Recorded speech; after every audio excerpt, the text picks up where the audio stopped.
And hello, everyone. It's time for another exciting edition of Baseball Talk, only on the Baseball Talk radio show.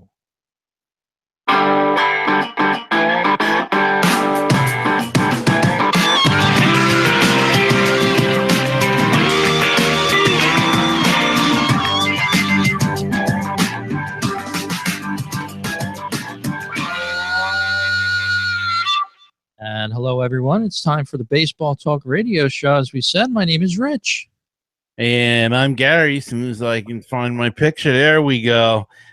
Hi there, Rick. Hello, Mr. Gary Mack. And another great week in the books of baseball. And we've got a whole lineup of great topics and stories and things that we've encountered during the week. And we're going to share them with you, the listener. It's great to be back on the show. And I'll tell you, Rich, the most busy job here in New York is a doctor, orthopedic doctor for the New York Mets, because it's like a MASH unit there at Citi Field. You go to get the blinking light in an emergency room there now because they're dropping like flies. They get two back and three get hurt in the last 2 days. So it's incredible, Rich, but it's happening all across baseball, and it's maybe starting to reach an alarming rate. Yes, it is. All over the place. We're seeing injuries. Of course, with Mike Trout, it started.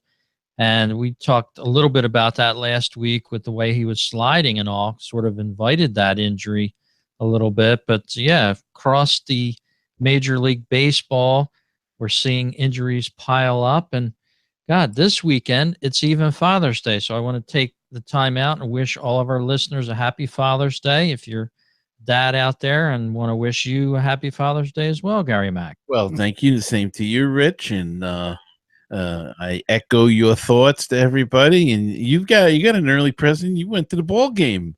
You went to see the Phillies last night. Yeah, had a great time there. Got on a nice invite from the folks at Xfinity out of Philadelphia, and they had a nice event. Brought us in, showed us the latest in technology, which we love.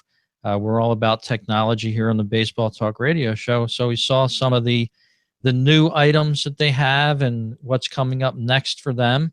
And it was really nice. And of course, part of that was enjoying the baseball game afterwards. And the Red Sox and the Phillies played. So yeah, it was my first foray into real baseball, being a fan in the stands, and it was real nice. It was just like I never left. So, did you sit in one of them luxury suites, or what was the deal there? Well, it was a combination of pre-game activities, which we spent some time with some technicians from Comcast and people that demoed some of their new items that they have coming down the pike with apps and things like that. But yeah, they gave you a nice goodie bag for attending, and they had some big name bloggers. I was sort of the sports contingent that was invited. Not that I'm a big name blogger, but I had some other good company with some young moms with their blogs, and they have a lot of followers, over 100,000 Twitter followers on one of the person's list. I was talking with them a little bit, but yeah, just a general good night had by all. It was a nice invitation from them, and then of course we went on our own and explored the stadium and walked around, and it was just great to be back. The smells, the sounds, as we talked about when you made your trip a month and a half ago or so to Citi Field. You just can't beat the atmosphere in person. Yeah, that's the thing, and I'm getting excited because the New York Penn League is about to open, so I'll have more of an opportunity, hopefully, to get to a ballpark with the Brooklyn Cyclones opening on Monday. But yeah, it's always great to go to the ballpark and enjoy. I had a couple friends went to the Mets game last night, and we were talking about it today. And of course, it always comes down to food again. We always go back to what did you eat? I don't know what that is. I guess you hit a certain age, and you're no longer looking at the girls walking around. You're wondering about what you ate or what beer did you have or something. Want those memorable type events. But yeah, we toured around the stadium, and I did pick up on a few things, having not been there in some time, and of course over the long winter. They actually had a kiosk where you could go up and order your food in one certain station anyway, with a set of maybe three banks of sort of like a McDonald's, but you did the ordering on the screen. Uh, Hmm. had to pay for it like right at the screen there. There was no human interaction. Then you got a printed receipt and you had to walk over to the area where they had the items and pick it up, which supposedly they would have it ready for you and things like that. And I really dreaded it. I sort of took it all in, and I'm looking at it and I'm saying, what an inhumane thing to do. Like, you have to go up and punch your order in, and you have no human interaction. So I had to sneak across the back of the wall that they had set up, a semi small wall, and I finally found the cashier. I said, "Excuse me, could like you speak English? Can I order our ice creams and our pretzels with you?" And she's, "Sure, come on right over," and she rang me up. And it was so nice to talk to somebody that worked at the ballpark. And it just made an impact on me, because I've been in several business fields where technology, quote unquote, has taken over certain people's jobs. And it's so cold. It reminded me of that. And I just hope baseball doesn't turn into a warehouse where you're going to go up to a screen and start hitting buttons and, oh yeah, I want a hot dog, I want a soda, and press a button and swipe a card. It's so impersonal, and I just got the bad feeling from it, and I wouldn't even patronize that. Well, you know why they're doing it. They do it probably to cut down on the lines. This way, you have the line there, and it goes a little quicker, and you don't have the lines at the concession stand. So that's probably the main reason behind that.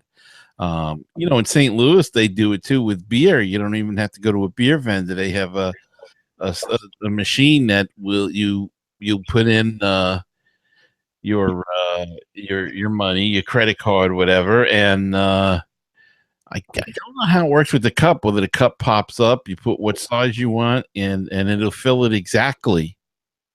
It's all these beer taps. So it's the new age.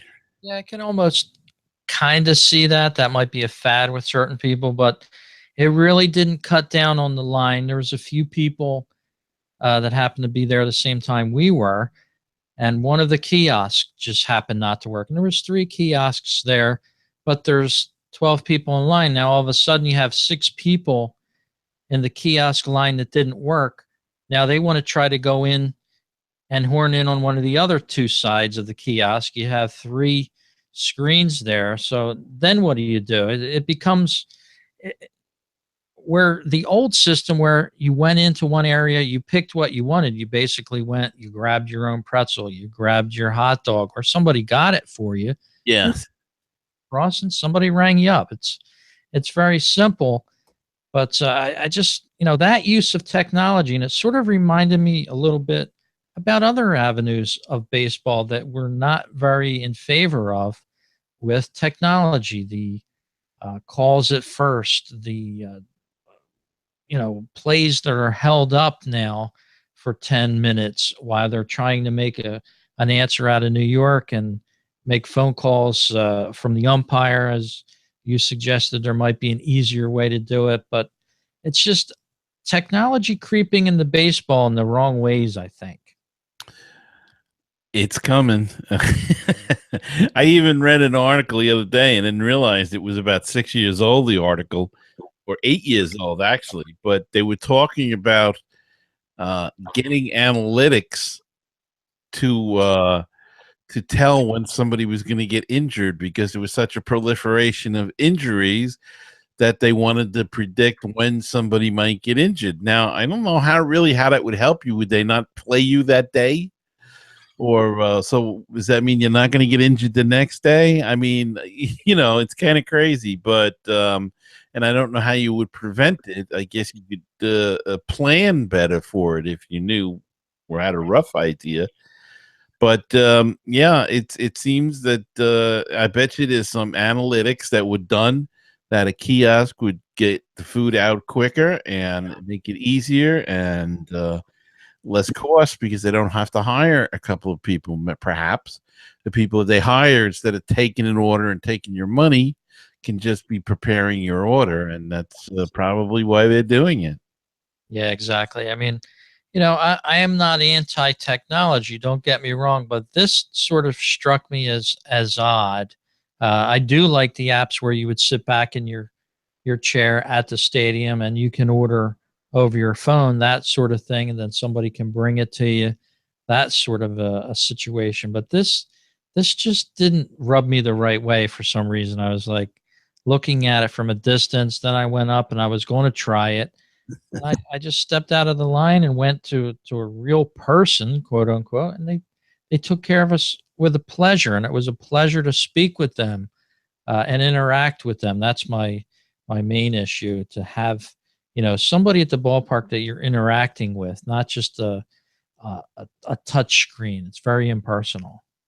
Well, you did get to see a very good ball game. You got to see Chris Sale, one of the top pitchers in baseball, and you got to see your Phillies beat him 1-0. That must have been a great game. It was a great game. A lot of pitching going on, a pitcher's duel, and unexpected by me and a lot of people. The Phillies riding on an 8-game losing streak going into that. Everybody with collars, like wanting to turn them in because, of course, Chris Sale doesn't like collars too much. He might go out into the stands and start, snipping them off or whatever. But yeah, it was a great evening, great time.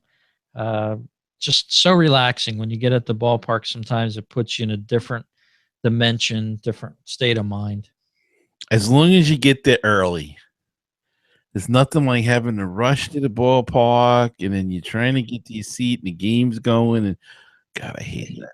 I'd rather take a half a day off of work and go like 4 hours earlier.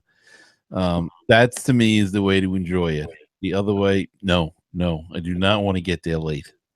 Yeah, you soak it in and get in there for your batting practice or whatever happened early type of activity you like to do at the stadium. I know about an hour and a half or two before the game is when they open the gates in Philadelphia. They have a nice shopping area and things like that. So yeah, it was very nice and relaxing and everything I could hope. And of course, my team won. So what else could you look for? And that's the best part. Your team won. I'm 0-2 this year, so I don't know. Maybe I think they've got a poster of me at the gate, and they're not going to let me in anymore to any games. So, Well, it seems like it's that way sometimes, but of course, we're fans. We're supporting them, and there was a ton of Red Sox fans that have traveled to see their Red Sox, and of course, Red Sox Nation is well known to do that. And they were very vocal. They were going back and forth with the crowd in the lower sections. Who could outshout the other, and that it just everybody was having a great time. It wasn't negative at all. It was just root for your own team and give them a cheer now and again. yeah, and that's great. It's just sometimes people take it a step too far, and that's where it's bad. I give you an example. We went out to eat tonight, and when we were coming out, there was a guy with a Yankee shirt and a Yankee hat on. He goes, "Well, I'll hold the door for you, even though you're Met fans." And then he started laughing, and that's what it's all about. You can do those kind of things, and it's when they get nasty and they start want to get into fights and stuff because you're wearing a shirt. That's why I don't think I would if I went. To a visiting ball club, especially no offense, but especially to Philadelphia, because the reputation's not the best. I don't think I'd wear any of my Mets gear unless I was sitting in a large group of Met fans. Yeah, that's always the case. But really, I saw plenty of people wearing the Red Sox jerseys, their T-shirts, their hats. But I would be concerned too. You know, you go to a different area, you're not familiar with it. Look what happened in LA a few years ago, or San Francisco with the Dodger fan, I think it was. You know, back and forth, things like that. Yeah, that's the kind of thing. So that's the thing you got to kind of crack down. Look, I always say, look, uh, if you get ticked off that the guy's here from the other rooting for the other team, just think of it this way though. He's spending money on a ticket that's supporting your team. So he's helping in some small way towards maybe you getting that superstar free agent or something that's going to make your team better. So, you want to kid around, that's okay, but don't take it to the next level because it's just plain stupid. Yeah, and usually beer and things like that has something to do with it. People they have a little bit too much, and then all of a sudden everything's an issue. So yeah, like you said, just it's a sport. It's fun. It's meant to enjoy. So hopefully that goes on at a ballpark near you. Yes, sir. Well, we have 53 subscribers to our YouTube channel. We've been picking up every week, and we want to invite you to check out the show there. Go over to YouTube and just type in the Baseball Talk Radio Show, and you'll see a video version of the show. And we want to thank all of our listeners for watching us here on YouTube, and invite everyone else to do it as well. You can check us out on iTunes, Stitcher Radio, or Baseball Talk Radio as well. So we have plenty of avenues to check out the show here with Gary and myself. And of course, like Gary said, he's got his Mets Musings show, and he's going to start up with the Brooklyn Cyclones soon, who have, they're about 3 days away from starting, Gary? Yeah, about that.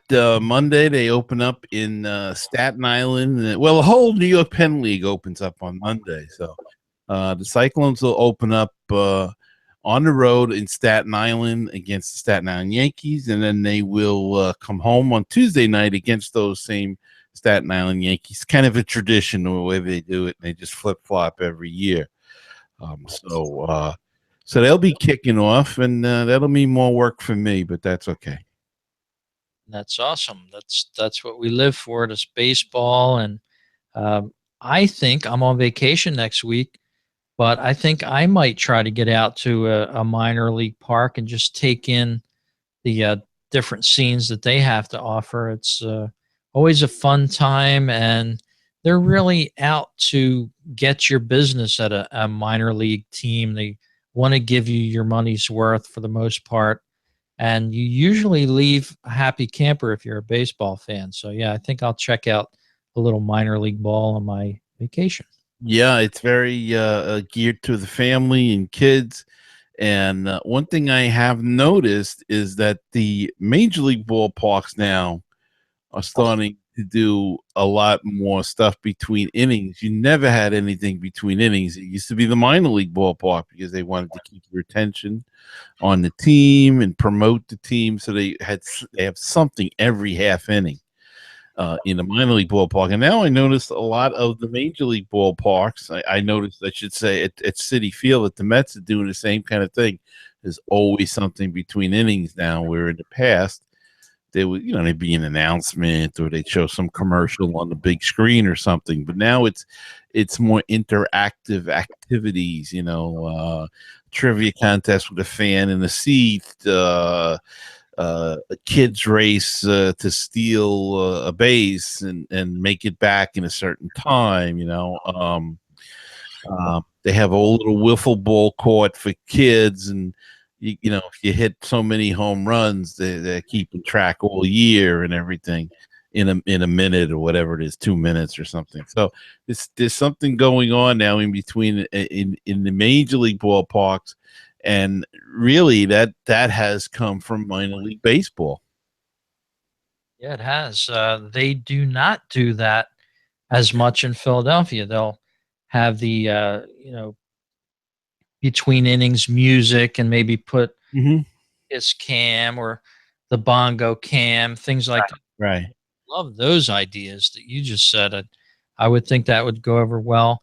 And in addition to that, is the Phillies recently played the Braves down in Atlanta, and of course you had the Braves organist down there, and that's what's sorely lacking from Philadelphia. They used to have an organist for, oh God, maybe 20 something years, the same guy, and then eventually he retired and then passed away, but they never got a new organist. That would be great between innings. Yeah, they play the piped in music sometimes of the old recordings, but it's not the same. You can tell.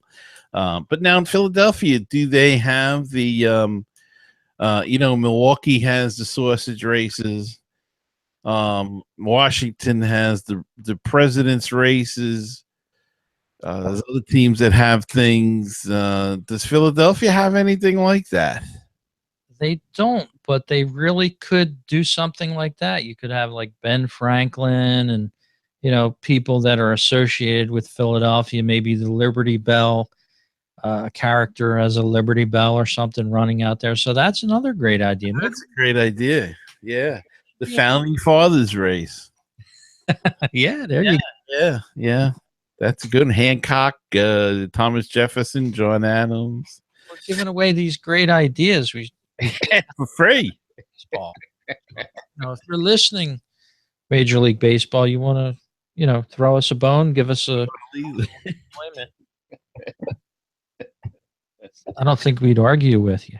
No, and I'll tell you, the Cyclones have an interesting one, and I crack up all the time because being that Nathan's Hot Dogs is from Coney Island, they have the hot dog race, and they have the hot dog and ketchup and mustard and relish racing, So they start with this because the ballpark is right by the Coney Island, the beach and the boardwalk there. So the race starts on the boardwalk, and the guy's calling the race, The only thing is, if you're at a night game, you realize after a while that the video that you're watching is in daylight, and we're sitting in pitch dark. So that, and then if you look at the left field bullpen, you can see the guys lining up there to come running out of the bullpen.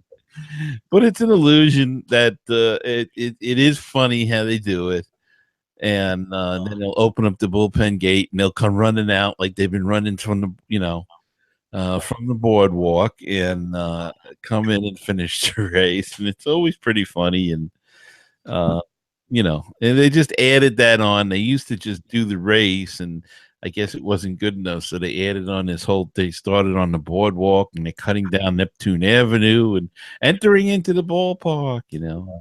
Meantime, they're standing in the bullpen. Very interesting. Well, let's take a little break here on the Baseball Talk Radio Show. We'll hear a few words from people that you know, and check it out. We'll be back on the other side of our small break here, everyone.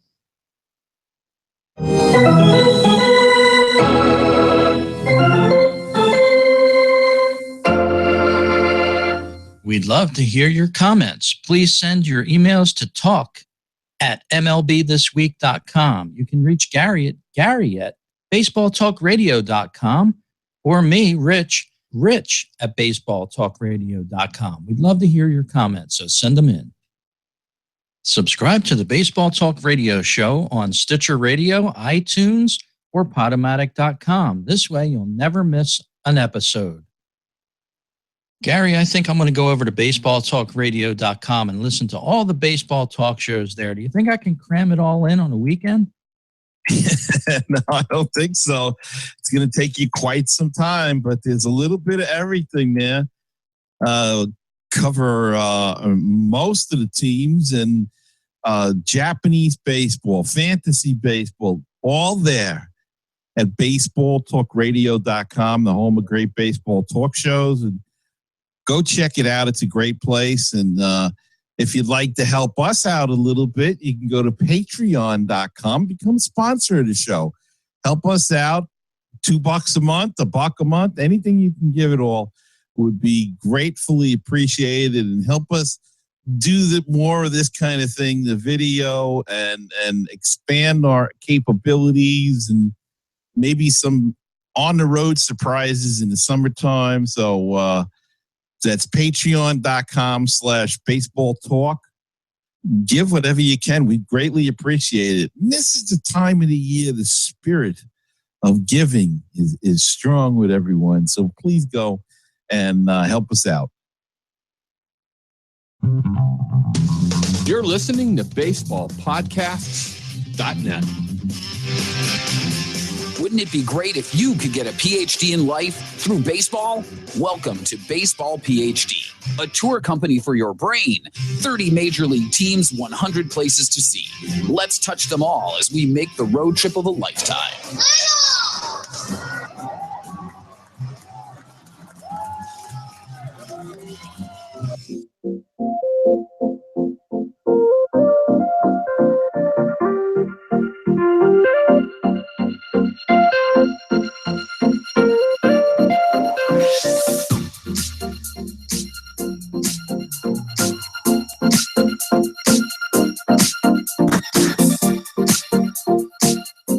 We're back talking all about baseball on the Baseball Talk radio show with Rich and Gary. And Gary, we have a great story of a very older person who made a great trip, a return trip. Well, yeah, Rich, and it wasn't me, but it was Betty Roxborough, who was returned to Cooperstown, New York, after 78 years. She was 12 years old when she went to Cooperstown on June 12th, 1939. And she was a big baseball fan, used to fall asleep listening to the Red Sox broadcasts on the radio. And she knew all about Nap Lajoie, Babe Ruth, Walter Johnson. But she never saw any of these players in person, being that it was radio. And she relays the story about walking down the street, and her father was saying, Betty, Betty, there's Ty Cobb, and there's Tris Speaker, and all of these all-time greats walking the streets of Cooperstown. And, of course, she was there for the first induction class of 1939 into the Baseball Hall of Fame, and she returned on that date this year to visit the Cooperstown in the Hall of Fame. And on that trip, she brought the program that Walter Johnson she had signed, and had signatures of Eddie Collins and Ty Cobb and a bunch of Hall of Famers. So what a great story. 78 years. She is now 90 years old, and she returned. And if you're watching the video, there's a picture of Betty next to the plaque that commemorates the first induction class at Cooperstown. And what a great story. What a great memory. And the story is, if you want to read the whole complete story, it is available on halloffame.com on their website. And it's right on the first page there. So go check it out. It's really a nice story. She talks about Babe Ruth and a little about Ralph Kiner, too, because she's when she got a little older, she was living in a town, I can't remember the town offhand, where Ralph Kiner played some minor league ball, and she remembers going to see him quite frequently. So she was really exposed to a lot of Hall of Famers. It's just a terrific story. It is pretty neat. Betty, don't stay away for another 50. Please.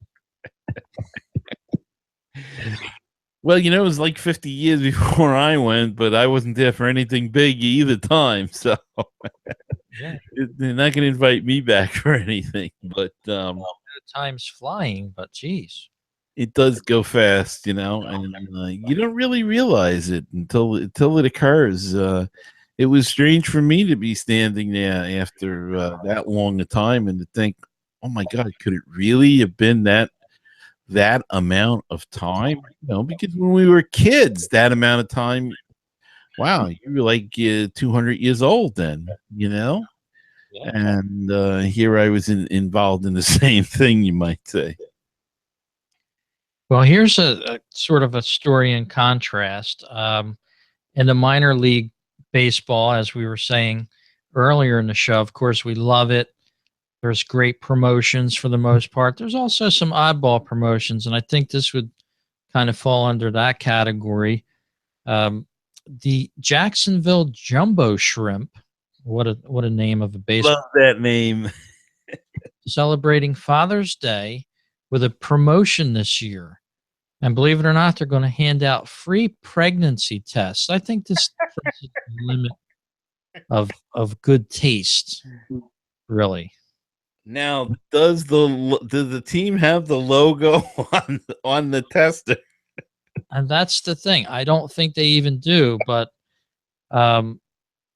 very odd. It will be called the "You Might Be a Father" campaign, which fans who are interested will receive the free pregnancy test. So a little bit of, I guess you could say, poor taste, but usually there's 1 or 2 or 3 of these promotions a year from a minor league ball club.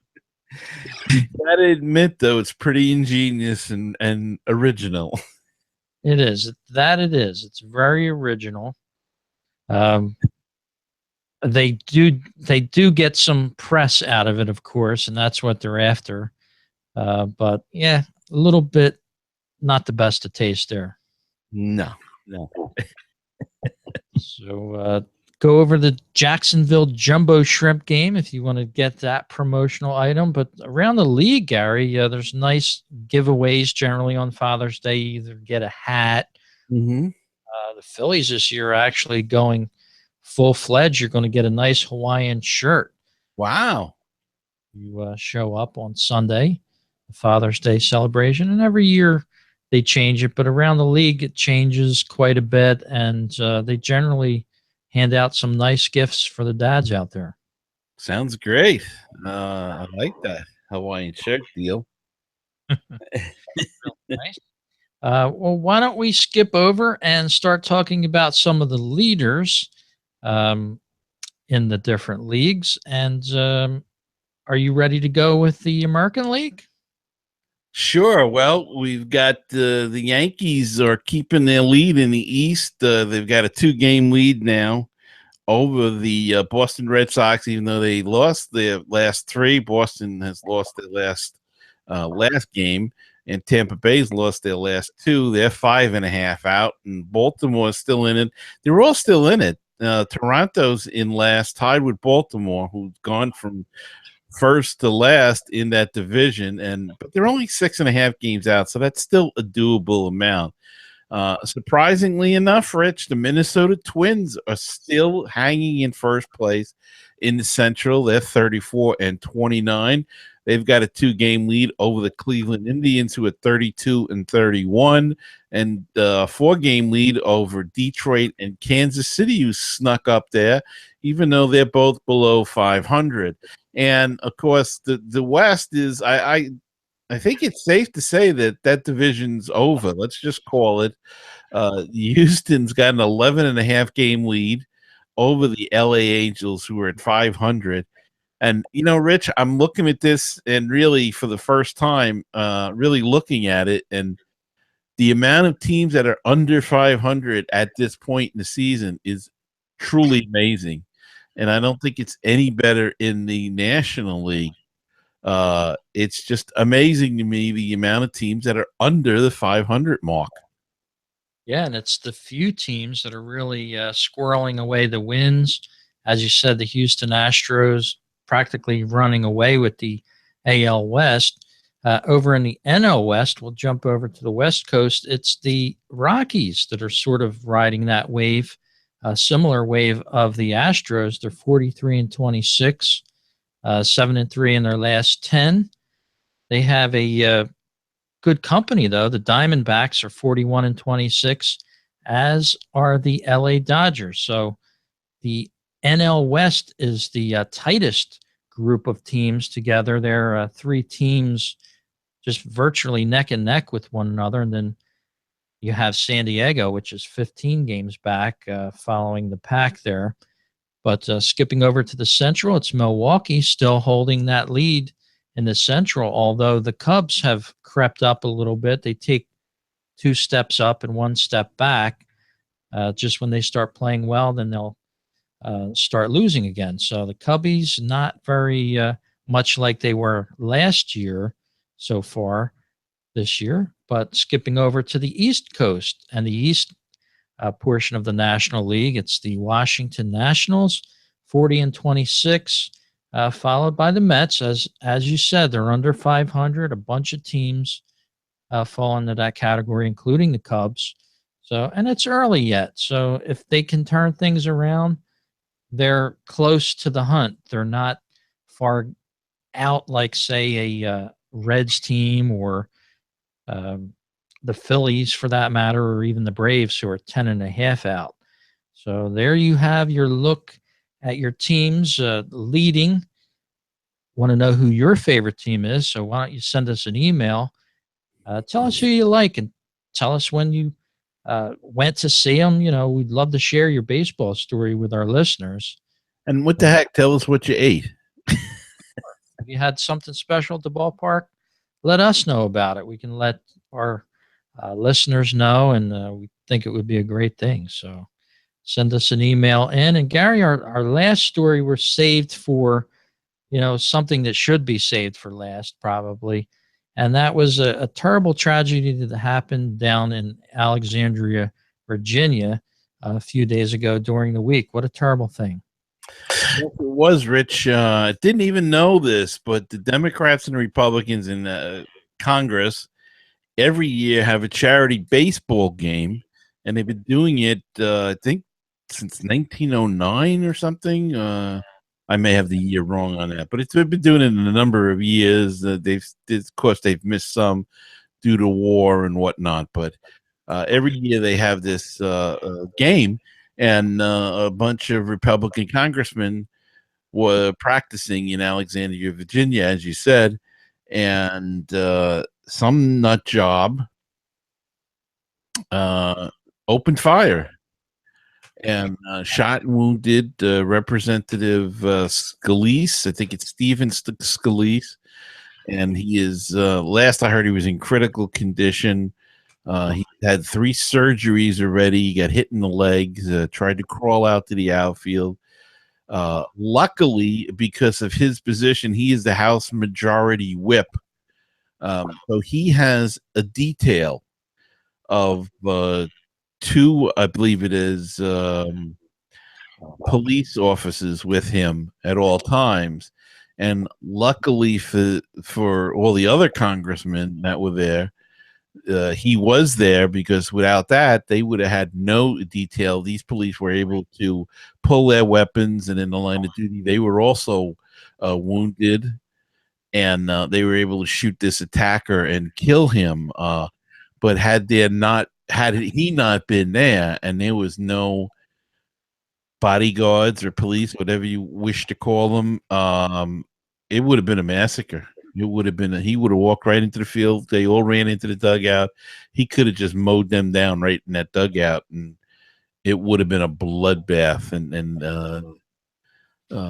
just a crying shame. I might add, he is a supporter of Bernie Sanders and considered to be a left-wing Democratic socialist. So take that what you will. I certainly know the way I take it. You're free to take it whatever way you want to, but I guess this was just a terrible thing. Plainly a political assassination attempt, and it's something that shouldn't have happened. And yeah, I echo your sentiment about that. Just a tragedy. Since 1909, as you said, you were correct. I was looking it up here as you were talking, Gary. But yeah, the congressional baseball game, and it's just for fun, and it's for charity. Charity is the winner in this one. So, and as you said, that lone gunman with an axe to grind somehow, it doesn't matter who he supported, in my opinion. It doesn't matter. I don't even think they should have divulged that. That goes beyond decency, I think. There's just disturbed people out there, and it's unfortunate that they would take their desperation out on other people, regardless of what party affiliation they're with, and it sort of was a wake up call for politicians in general. It's a hot topic amongst social media. People are, for some strange reason. I mean, I never encountered such in my years of being an adult anyway, of being such fervent feelings one way or another by either party's followers amongst the public. Once a president or senator or whoever was elected, it generally, you didn't hear much about it after that. But it seems like social media has fanned uh, bad feelings, so to speak, between one or another sides. And I don't think that's the general scope of a politician anyway. They do have their own feelings and ideals about how the country should be run. And those balances have acted like a seesaw over the years in this country and kept this country the great place that it is, regardless of who was in power at certain times. So, yeah, just a terrible thing there, and a tragedy. And there's always going to be one person out there that does these kind of things, and or sometimes it's a group. But in this instance, this was just one. But just a terrible thing there, and it was a hard thing to listen to, even. Yeah, it was a tough day, and you go out to a baseball field and you don't expect it, but we all have to be concerned about things like this, but we shouldn't let it affect us. You can't help but think if you go to the ballpark that somebody could do something, be it ISIS, a terrorist, or something or other, but or a nut job. But if you stop going, then they win, and just go. You don't think about it and have your fun. And I know the last time was right after the Manchester event that I went, and didn't really think about it until I was coming out of the ballpark and walking in my car, and everybody's milling around the ballpark. And then the thought hit me, because that was done outside of a concert, and it's the same kind of deal. But if they're going to do it, they're going to do it. And if it's your time, it's your time. I firmly believe in that. And but this was, this is, as you say, a nut job. But I think one of the reasons that the affiliation came out was because of the vitriol going back and forth, and the hatred for this president that we have, Mr. Trump, and I think that's why a lot of reports came out about that, because a lot of times the right wing is accused of they're the violent group, and yet if you look back through history, most of the violence that has been brought in political reasons has been by the left. The 1968 Democratic Convention was overrun by anarchists and socialists, and riots in the streets of Chicago and things like that. This past year with the in Berkeley, with the breaking of the windows and the attack on people that were giving speeches there that they didn't agree with. So I think that's why the affiliation was brought out, and these are fringe groups of society. They're not to be associated with one side or another, I don't think. They sort of go off on their own. Like, they're not representative of the general population in any sense, but they want to, and I don't want to get into politics with the story, but they're on the outer fringes, some of these people, and it's unfortunate. So some of them are, but I think at this point in time, they are getting to be into a more mainstream thing. I mean, if you look at certain situations now. The Democratic National Committee chairman, who they elected, is what we may consider at one time to be a fringe guy, but yet he's running the Democratic Party now. So I think and it's you can't argue with the fact, and nobody can argue with the fact that the Democrats have taken a completely sharp turn to the left and have legitimized a lot of these fringe groups. And as you say, you made a great point with the social media. You can hide behind a keyboard and a computer and type whatever vitriol you'd like or you'd love to do it, and that's fine. But unfortunately, again, as you said, there are people that are crazy out there that are going to act upon that. You can start a group and get ticked off about stuff, but there's going to be somebody in that group that's going to read that stuff and agree with you, but maybe a nut job and take it that one step further. And in this case, that's exactly what happened. So we hope that stuff ceases to happen at least. I hope everybody has a great Father's Day weekend this weekend, and enjoy yourselves out there at the ballpark. And Gary, any special plans? Nope. Got to get up early tomorrow. Got an interview for the Cyclones FeverCast show, and looking forward to that. But no, nothing other than that, Rich. And sometimes that's the way I like it. That's cool. Nice rest and relaxation. Mm-hmm. But every dad could use out there. And we hope you have a great day out there. Enjoy some baseball. And thanks for listening to this edition of Baseball Talk Radio, everyone. We'll talk to you again on the next show. Happy Father's Day to everybody.